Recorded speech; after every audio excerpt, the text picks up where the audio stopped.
राज्य में हुई मौतों का आंकड़ा 96 पहुंच चुका है। जिलेवार तरीके से किस तरीके का कोरोना फैला है ये आप समझने की कोशिश कीजिए। देहरादून में सबसे ज्यादा केसेस 2218, हरिद्वार में 1024, नैनीताल की अगर आप बात करेंगे तो 848, पौड़ी में 132, पिथौरागढ़ में 98, रुद्रप्रयाग में 35, टिहरी में 204 और उत्तरकाशी में 242, अल्मोड़ा में 189, बागेश्वर से 44, चमोली में 214 केस, चंपावत में 58 और राज्य में अभी तक कुल मामलों की आप बात करेंगे तो 1,62,562 है। एक्टिव केसेस की बात करेंगे तो 43,032 ये आंकड़ा है। कुल स्वस्थ होने वालों की बात कर लें तो 1,13,736 है। मौत का आंकड़ा 2,309 पहुंच चुका है। रिकवरी रेट अभी भी 70% दिखाई देती है। तो कोरोना के ये आंकड़े हैं आपके सामने उत्तराखंड से, जहां पर आप नंबर्स के जरिए अंदाजा लगाइए कि किस तरीके से स्थिति भयावह होती जा रही है।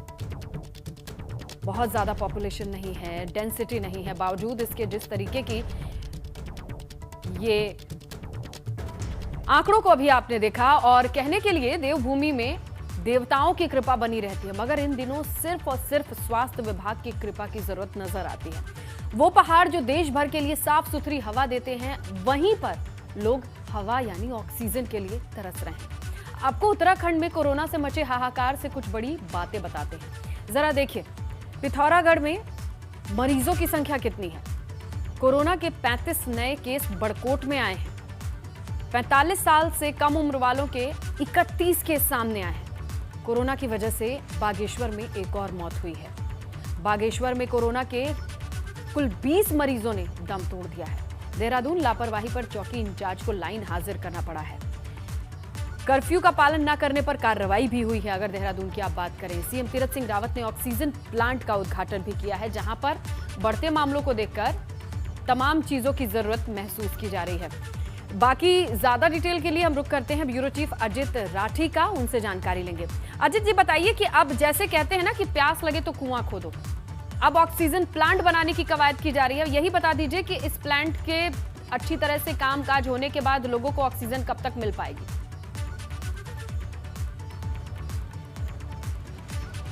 स्नेहलता, देखिए ये मामला हमने सबसे पहले उठाया था। एबीपी गंगा ने प्रमुखता से इस मामले को उठाया था कि जब पिछली साल पेंडेमिक था, उस समय ऑक्सीजन प्लांट लगाने के तमाम लाइसेंस यहाँ पर दिए गए थे। लेकिन जैसे पेंडेमिक खत्म होने की तरफ रहा, थोड़ा रिलैक्सेशन का पीरियड आया, तो सभी ने अपने हाथ खींच लिए और किसी ने ऑक्सीजन प्लांट यहाँ पर स्थापित नहीं किया। उन्हीं में से एक है जिसकी शुरुआत सलाकुई में हो रही है। सलाकुई में एक प्लांट पहले से भी है और ये उत्तराखंड ही नहीं, पूरे देश की स्थिति यही है। वरना अगर सारे ऑक्सीजन प्लांट लग गए होते तो जो ऑक्सीजन के लिए आज हाहाकार मचा है, ऐसी नौबत आज नहीं आती। आज आपने अभी आंकड़ों पर गौर भी किया होगा कि 5700 से ज़्यादा मामले आज नए मामले आए हैं उत्तराखंड में 24 घंटे में, 5700 जी, और 97 मौत हुई है। तो अगर आप इसको कंपैरिजन भी करते हैं, उत्तर प्रदेश में 24 करोड़ की जनसंख्या पर 40,000 मामले आ रहे हैं और हमारे 1.25 करोड़ की आबादी पर 5700 मामले आ रहे हैं, तो हम कहीं आगे दूसरे राज्यों से पहुंच गए हैं। अब स्थिति ये है कि आज हमने तमाम रियलिटी चेक भी किए हैं। तीमारदार बता रहे हैं कि एम्बुलेंस वाले कितनी जगह कितना रेट होना चाहिए और हमसे कितना रेट ले रहे हैं। यहाँ पर आज भी एक दो जो प्राइवेट हॉस्पिटल हैं, उन्होंने बाहर नोटिस चस्पा कर दिए कि उनके पास ऑक्सीजन की कमी हो गई है, तो वो और मरीजों का बाहर वहन नहीं कर सकते। ऐसी त्राही त्राही चारों तरफ मची है और कर्फ्यू में और लीजिए। और यहाँ पर हम केवल प्रशासन को या सरकार को गाली देने से काम नहीं चलेगा। लोग कर्फ्यू का इस तरह से उल्लंघन कर रहे हैं जैसे उनका कोई संवैधानिक अधिकार हो। अच्छा। पुलिस रोक रही है, चालान कर रही है, लेकिन लोगों को समझ में नहीं आ रहा है कि यहाँ पर लॉकडाउन का या कर्फ्यू का उल्लंघन नहीं करना चाहिए। लोग चालान करवा कर ये बात मान लेते हैं कि आज चालान तो हो ही गया है, पूरा दिन घूमते रहो। लेकिन ऐसी टेंडेंसी यहाँ पर बन गई है, लोगों के बीच में बन गई है। हम सब लोग उन सब बातों को भी देख रहे हैं जो लोग केवल यहाँ पर घूमने फिरने के इरादे से शहर में विचरण करने का प्रयास कर रहे हैं। पुलिस रोकती है, चालान करती है, कार्रवाई करती है, तमाम झंझट होते हैं, जद्दोजहद होती है, बहस होती है और समय नष्ट होता है। और इसी बीच में आपने देखा होगा कि कोरोना के किस तरह से पिछले अगर 10 दिन का आंकड़ा आप उत्तराखंड का उठाएंगे तो आपको ये आइडिया हो जाएगा कि जो ये टेबल हर दिन की बन रही है वो कितनी तेजी के साथ आंकड़े बढ़ रहे हैं। चस्पा नोटिस नहीं दिख रहा है जो हम लगातार दिखा रहे हैं कि ऑक्सीजन वाले बेड खत्म हो चुके हैं।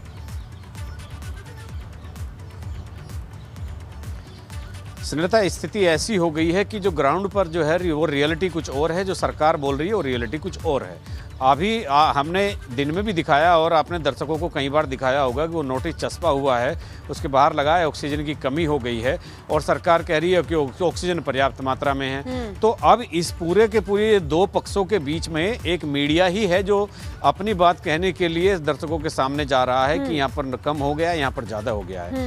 यहाँ पर मीडिया की जिम्मेदारी भी सब लोग तय करते हैं और सब लोग ये मानकर चलते हैं कि मीडिया ही जिम्मेदार है सब चीज़ें दिखाने के लिए, लेकिन सरकार की जो जिम्मेदारी संविधान में दी गई है उस पर कोई दबाव नहीं बनाता है। और सोशल मीडिया में आप जाकर देखिए, मीडिया वालों को भी हमें भी बहुत सारी चीज़ें सुनने को मिलती है, आपको ये दिखाई नहीं पड़ रहा, वो दिखाई नहीं पड़ रहा, लेकिन जब हालात वहाँ पर इतने बदतर हैं, हमने सब चीज़ें दिखा दी हैं, असलियत क्या है वो सब सामने रख दी है, तो फिर तो सरकार को ही संज्ञान लेना है। अगर हालांकि ऐसा नहीं है कि सरकार बिल्कुल आंख बंद करे बैठी है। एबीपी गंगा की कई खबरों पर कट गया, पूरे दिन घूम रहा है, कम से कम उन लोगों के लिए खबर, सकारात्मक नकारात्मक चीजें अभी साइड में, अपनी जरूरत देखें, आंख खोलकर समझें।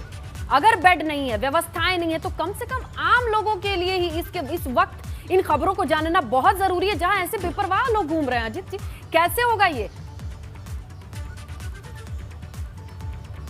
विकट स्थिति है अजीत जी, आप लोगों का ये बहुत ही मुश्किल काम है और चूंकि और ऐसे वक्त में रिपोर्टिंग भी बहुत मुश्किल काम है, लोगों को समझाना मुश्किल काम है, प्रशासन के लिए चुनौती बनी हुई है। अजीत, आपका शुक्रिया इन तमाम जानकारी के लिए। उत्तराखंड में कोविड महामारी के दौरान एम्बुलेंस संचालकों की मनमानी साफ तौर पे देखी जा रही है। ये जान लीजिए कि एम्बुलेंस के माध्यम से शवों को अंतिम संस्कार के लिए ले जाने पर अब कालाबाजारी शुरू कर दी गई है। दून अस्पतालों में कई घंटों से डेड बॉडी इंतजार में बैठे परिजन यहां अब यह आरोप लगा रहे कि उनसे 10,000 से 16,000 तक की डिमांड की गई है। इतना ही नहीं, परिजनों का यह भी आरोप है कि उनको रात के 3 बजे दवाइयां लेने के लिए मेडिकल स्टोर भेजा गया। मरीजों के तीमारदारों ने बताया कि अस्पताल में दवाइयां उपलब्ध ही नहीं है। जब तक वो मेडिकल स्टोर से वापस आते उनके परिजन की मौत हो चुकी है। ये सारी परिस्थिति है, ये जमीनी हकीकत है। तमाम लोगों से बात करने पे ये बात निकल के सामने आई है। बोल रहे हैं कि भाई हमें 16,000 रुपये चाहिए, कभी बोल रहे हैं 10,000 रुपये चाहिए, कभी बोल रहे हैं कि हम तुम्हें लाश नहीं देंगे, कभी बोल रहे हैं कि लाश को पैक कराओ खुद, कभी बोल रहे हैं कि अंदर डॉक्टर से पर्ची बनवा के लाओ। मतलब उलझा रखा है, लाश नहीं दे रहे, बॉडी नहीं दे रहे, डेड बॉडी। अब सुबह से ये टाइम हो गया, आप टाइम देख सकते हैं कि क्या टाइम हो रहा है, ठीक है। अब तक बल्कि बॉडी फूक जानी चाहिए थी, है ना, सारा काम फाइनल हो जाना चाहिए था, बल्कि अब तक बॉडी नहीं मिली हमें। दून अस्पताल में ऑक्सीजन वाले बेड फुल हो चुके हैं। आने वाले दिनों में स्वास्थ्य सेवाएं चरमरा सकती हैं। दून मेडिकल अस्पताल के बाहर ऑक्सीजन बेड खत्म होने का नोटिस चस्पा कर दिया गया है। ऐसे मरीजों के सामने संकट की घड़ी है, मुसीबतें और भी ज्यादा बढ़ गई हैं। जिस अस्पताल पे पूरा प्रदेश सबसे ज्यादा भरोसा करता है, वहां ऑक्सीजन वाले बेड नहीं है। अब कहां जाएंगे ये किसी को नहीं पता है, क्योंकि प्राइवेट अस्पतालों की जो परिस्थिति है, जो कंडीशन है, वो भी बहुत अच्छी नहीं है। शासन प्रशासन भले ही ये दावा कर रहा हो कि उत्तराखंड की स्वास्थ्य व्यवस्थाओं को चरमराने नहीं दिया जाएगा, लेकिन मैं इस वक्त देहरादून के यानी कि उत्तराखंड के भी सबसे बड़े सरकारी अस्पताल दून अस्पताल में हूँ। चस्पा कर दिया गया है, ऑक्सीजन बेड नहीं है। यानी कि आप देख रहे हैं कि चाहे शासकीय प्रवक्ता हो या फिर डीएम हो, कोई भी हो, सभी ये कह रहे हैं कि पूरी व्यवस्था है, लेकिन साफ तौर पर जो मरीज यहाँ पर पहुँच रहे हैं उनके लिए सबसे बड़े अस्पताल में ये बोर्ड अब लिख दिया गया है कि यहाँ पर ऑक्सीजन बेड उपलब्ध नहीं है। यानी कि जो भी कोरोना के पेशेंट है, करीब करीब उन्हें ऑक्सीजन की ही ज़रूरत पड़ रही है। लेकिन सबसे बड़े अस्पताल में, जिसमें खुद मुख्यमंत्री ने कुछ दिन पहले यहाँ पर वो आए थे, उन्होंने स्थलीय निरीक्षण किया था, तमाम अधिकारियों को निर्देश दिए थे, लेकिन फिलहाल अभी सरकार यहाँ पर ऑक्सीजन बेड को उपलब्ध कराने में भी फेल नज़र आ रही है। हालात यही नहीं है, अगर हम बात करें अस्पतालों की तो लगातार ये हालात दिनों दिन बिगड़ते जा रहे हैं। प्राइवेट अस्पतालों में एक जनरल बेड भी लोगों को मुहैया नहीं हो पा रहा है। वहीं अगर हम बात करें तो जो यहाँ पर लोग पहुँचे हैं, उनसे हमारी बातचीत हुई है, उनका ये कहना है कि अगर जो भी जिसकी भी यहाँ पर डेथ हो जा रही है, उनसे करीब 10,000 16,000 रुपये लिए जा रहे हैं उनको उनके शव का दाह संस्कार करने के लिए। तो इस तरीके से स्वास्थ्य व्यवस्थाएं पूरी तरीके से उत्तराखंड में ध्वस्त हो चुकी हैं। चाहे हम बात करें कितने भी शासन प्रशासन के दावे हों, वो बिल्कुल खोखले हैं। और एक ग्राउंड रिपोर्ट आपको एबीपी गंगा दिखा रहा है कि सबसे बड़े अस्पताल में साफ तौर पर लिख दिया गया है कि ऑक्सीजन बेड नहीं है। अपने सहयोगी निशांत चौहान के साथ रवि कैंत्रा, एबीपी गंगा, देहरादून।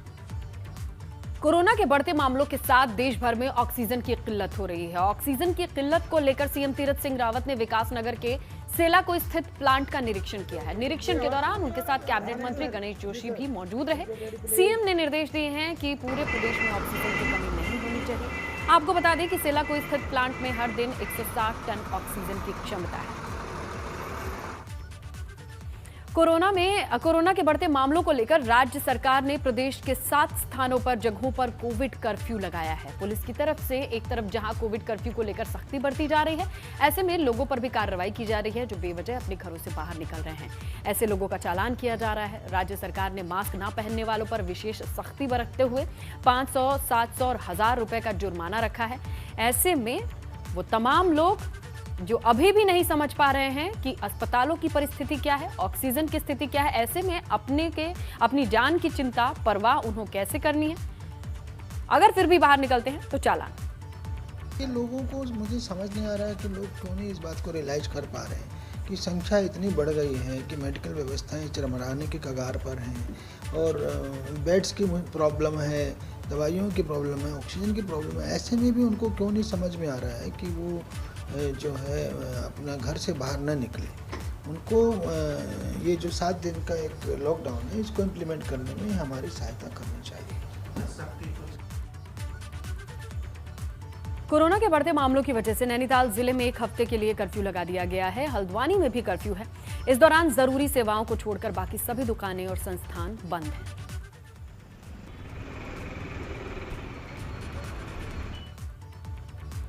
कोरोना की वजह से मौतों का आंकड़ा बढ़ रहा है। हल्द्वानी में हालात इतने खराब हो चुके हैं कि अंतिम संस्कार के लिए लकड़ियां कम पड़ने लगी हैं। इसी बीच राजपुरा स्थित शमशान घाट में कोरोना से हुई मौत के शव का अंतिम संस्कार करने के बाद पीपीई किट, मास्क, ग्लव्स बाहर खुले में फेंके जा रहे हैं, तो वहीं दूसरे शव भी कोरोना पॉजिटिव शवों के साथ ही जलाए जा रहे हैं। इसी को लोगों ने देखा और फिर हंगामा किया। इस दौरान प्रशासन से नोकझोंक भी हुई।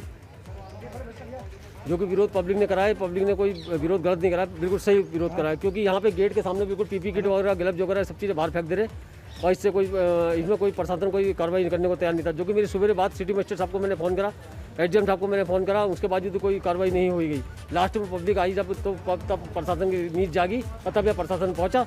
और उनका यहाँ के लोगों का कहना बिल्कुल सही है कि जो यहाँ बॉडी जल रही है, 2 बॉडी जल रही है। एक तरफ कोरोना की बॉडी, एक तरफ जो घरेलू जिसकी मृत्यु होती है उसकी बॉडी। पहाड़ों की रानी मसूरी में उप जिला चिकित्सालय को कोविड केयर सेंटर बनाए जाने को लेकर युद्ध स्तर पर काम किया जा रहा है। इसी को लेकर एसडीएम ने उप जिला चिकित्सालय का निरीक्षण कर तैयारियों का जायजा लिया। इस दौरान सभी तैयारियां वक्त पर पूरी करने के निर्देश दिए गए। एसडीएम का कहना है कि मसूरी में कोरोना संक्रमण काफी तेजी से फैल रहा है। ऐसे में सरकार ने उप जिला चिकित्सालय को कोविड केयर सेंटर बनाए जाने के निर्देश दिए हैं, जिसके बाद अस्पताल में 25 बेड का कोविड केयर सेंटर तैयार किया गया है। बुधवार से इसकी शुरुआत हो जाएगी। उत्तराखंड में अब बिजली महंगी हो गई है। उत्तराखंड विद्युत नियामक आयोग ने 2021-22 के लिए बिजली की नई दरों को जारी किया है। हर महीने 101 से 200 यूनिट बिजली खर्च करने वाली घरेलू उपभोक्ताओं की अगर बात करें तो उनको 4 रुपए प्रति यूनिट के हिसाब से बिल चुकाना होगा। अभी तक इस श्रेणी में 3 रुपए 75 पैसे के हिसाब से भुगतान हुआ करता था। हर महीने 201 से 400 यूनिट बिजली खर्च करने वाले घरेलू उपभोक्ताओं को अब 5 रुपए 50 पैसे प्रति यूनिट के हिसाब से बिल देना होगा। अब इस श्रेणी में उपभोक्ता में 5 रुपए 15 पैसे के हिसाब से बिल चुका रहे थे, जबकि 400 यूनिट से अधिक बिजली खर्च करने वाले घरेलू उपभोक्ताओं को 6 रुपए 25 पैसे प्रति यूनिट के हिसाब से बिजली का बिल देना होगा। कोरोना महामारी के बीच उत्तराखंड में एक बार फिर से जनता को महंगाई का झटका लगा है। उत्तराखंड में बिजली महंगी हो गई है। बिजली महंगी होने पर कांग्रेस ने प्रदेश सरकार को घेरा है। कांग्रेस प्रदेश अध्यक्ष प्रीतम सिंह का कहना है कि सत्ता में आने से पहले बीजेपी ने जनता से महंगाई कम करने का वादा किया था, लेकिन सत्ता में आते ही सरकार आम आदमी की जेब में डाका डालने लगी है। कांग्रेस का कहना है कि जनता 2022 में सरकार को इसका जवाब देगी। साथ ही कोरोना के बढ़ते मामले पर भी कांग्रेस ने सरकार को घेरा है। सरकार की कथनी और करनी में ज़मीन आसमान का फ़र्क है। एक और लगातार दिनों दिन जो है महंगाई बढ़ती जा रही है, कोरोना की महामारी अपना विकराल रूप धारण कर चुकी है। ऐसी विषम परिस्थितियों में सरकार को जो है गरीब आदमी को राहत देनी चाहिए थी, लेकिन इस सरकार ने लगातार महंगाई को बढ़ाने का काम किया है। और उत्तराखंड राज्य के अंदर जिस तरीके से बिजली के दरों में वृद्धि की गई है, कांग्रेस इसकी कड़े शब्दों में निंदा करती है, भर्त्सना करती है और सरकार से कहना चाहते हैं कि जो वादा आपने महंगाई को कम करने का किया था, उस वादे के अनुरूप महंगाई को कम करने का। देहरादून में एफएसएल में तैनात कांस्टेबल पर गंभीर आरोप लगे हैं। एक महिला ने नेहरू कॉलोनी थाने में शिकायत दर्ज कराई है। एफएसएल में तैनात कांस्टेबल ने उसके साथ शादी का झांसा देकर उत्पीड़न किया है। इतना ही नहीं, महिला गर्भवती हो गई तब जबरन महिला का गर्भपात भी कराया। इस मामले में एसपी सिटी का कहना है कि तथ्यों के आधार पर वैधानिक कार्रवाई की जाएगी। इसमें थाना नेहरू कॉलोनी पे एक शिकायत प्राप्त हुई है, जिसमें जो है जांच करी जा रही है। जो फैक्ट्स हैं उनको देखा जा रहा है और उसके अनुसार वैधानिक कार्रवाई की जाएगी। भारत चीन सीमा के पास सुमना में हुए हिमस्खलन में दबे 15 लोगों के शव अभी भी बरामद नहीं हुए हैं। चमोली के डीएम स्वाति एस भदौरिया का कहना है कि अभी तक बरामद हुए सभी शवों की शिनाख्त हो चुकी है। सभी झारखंड राज्य के रहने वाले थे। डीएम का कहना है कि वो इसे लेकर झारखंड सरकार के संपर्क में है।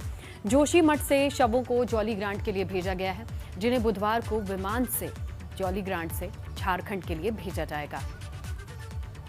जो सुमना में जो आपदा आई उसमें हमारे 384 लोग सुरक्षित पाए गए थे और 15 बॉडीज अब तक रिकवर की जा चुकी हैं। उन सभी बॉडीज़ का पोस्टमार्टम पंचनामा आदि की कार्रवाई कर ली गई है और उन बॉडीज़ को झारखंड गवर्नमेंट के भी हम लोग टच में हैं और उनको झारखंड भी भेजा जा रहा है। प्रॉब्ली कल उनकी बॉडीज़ को झारखंड भेजा जाएगा और उसकी जो भी फॉर्मेलिटीज़ हैं, डॉक्यूमेंटेशन है, उनकी कार्रवाई भी अभी चल रही है। हरिद्वार महाकुंभ का आखिरी शाही स्नान भी संपन्न हो गया। कोरोना के साए में हुए महाकुंभ के इस आखिरी शाही स्नान में सभी 13 अखाड़ों ने प्रतीकात्मक तौर पर ही पैड़ी पर स्नान किया। हालांकि सभी अखाड़ों से 100 के करीब संतों ने स्नान के लिए यहां पहुंचे और शाही स्नान में जूना अखाड़ा, बैरागी अखाड़ा के संतों की संख्या ज्यादा थी। हालांकि अखाड़ा के जो महंत हैं उनकी तरफ से कोरोना के नियमों का पालन करने की अपील की जा रही थी। सभी अखाड़ों ने प्रधानमंत्री नरेंद्र मोदी की अपील के बाद आखिरी शाही स्नान को प्रतीकात्मक रखा। 13 अखाड़ों के शाही स्नान के बाद आज महाकुंभ की विधिवत समापन हो गया है। मेला आईजी संजय गुंजाल जी हमारे साथ हैं, जिन्होंने संघर्ष करके इस मेले को सफलतापूर्वक संपन्न कराया है। एक संघर्ष रहा है, जमीनी स्तर पर वो गए हैं, तमाम संतों से बातचीत की है, उसके बाद आज मेला संपन्न हुआ है। बहुत बड़ा संघर्ष रहा है सर आपका। पुलिस फोर्स की बात करें या हम मैनेजमेंट की बात करें, सारा आपके हाथ में था। किस तरह की चीज़ें रही होंगी पिछले दौरान? कोई चीज़ें ऐसी भी थी जिससे नाराज़गी बनी रही संतों के साथ? देखिए, जो ये मेले का आयोजन है ये इस बार चुनौतीपूर्ण इसलिए भी रहा कि स्थिति परिस्थिति लगातार चेंज होती रही और कोरोना की वजह से भी जो SOPs है, जो रणनीति है, उसमें भी लगातार परिवर्तन रहा और जो चुनौतियों का स्वरूप हर बार परिवर्तित रहा। जहां प्रथम शाही स्नान में भीड़ नियंत्रण एक बहुत बड़ी चुनौती थी, कहीं भगदड़ ना हो जाए, लेकिन 12-14 तारीख को जो भीड़ के साथ साथ कि कोरोना संक्रमण का एक नया जो सर्ज आया था, उसके दृष्टिगत काफ़ी इम्पॉर्टेंट हो गया था कि संक्रमण को रोकने में भी अपनी रोल प्ले किया जाए। और आज जो चौथा शाही स्नान है, इसमें प्रतीकात्मक रूप से कराया जाना और प्रतीकात्मक भी लोगों को कन्विंस करना कि जो साधु महात्मा और उनके फॉलोवर्स को जो इतने लंबे समय से इस पर्टिकुलर डे के लिए प्रतीक्षा कर रहे हैं कि इसको प्रतीकात्मक रूप में रखा जाए और संक्रमण न बढ़े, उसमें इनका रोल है। तो इस तरह से हर बार चैलेंजेस का स्वरूप चेंज होता रहा। सर, चुनौती आपको क्या लगी? सबसे ज़्यादा चुनौती क्या थी? संतों के साथ मैनेजमेंट करना या फिर फोर्स को बार बार समझाना कि आपको ऐसे ड्यूटी करनी है, ये चीज़ करना? चैलेंजिंग क्या रहा? कोविड भी एक चैलेंज था, क्या चैलेंजिंग रहा? देखिए, इसमें जो सबसे ज़्यादा अगर आप देखें कि फोर्स का इतने लंबे समय के लिए मोरल को हाई रखना, उनको लगातार प्रेरित करना और उनका जो मोटिवेशन लेवल को बहुत उच्च स्तर पर रखना, क्योंकि संक्रमण जब बढ़ता है तो स्वयं भी संक्रमित होने का खतरा था और जब स्वयं पुलिसकर्मी संक्रमित होते हैं तो उसका जो नकारात्मक प्रभाव तो ड्यूटी पे रहेगा ही, लेकिन साथ में उनके नियर एंड डियर के लिए भी काफ़ी खतरा हो सकता है। तो ऐसे में उनको उनका मोटिवेशन लेवल हाई रख के उनसे ड्यूटी का प्रॉपरली निष्पादन कराना एक चैलेंज था। और जो साधु महात्मा संतों के बीच में एक बहुत अच्छा समन्वय और एक अच्छा कॉर्डियल रिलेशन रख के उन सब की ब्लेसिंग को लेते हुए सारे मेले को सकुशल संपन्न कराना, ये भी एक डेलिकेट काम था। ये थे संजय गुंजाली, आईजी मेला कुंभ, जिन्होंने पूरी तरह से ग्राउंड में रहकर ज़मीनी हकीकत को देखकर मेले को सकुशल संपन्न करवाया है और उन्हें जो हरिद्वार की जनता है और साधु संत है उनका भी धन्यवाद दिया है। हरिद्वार से अपने सहयोगी संजय कुमार के साथ पंकज राणा, एबीपी।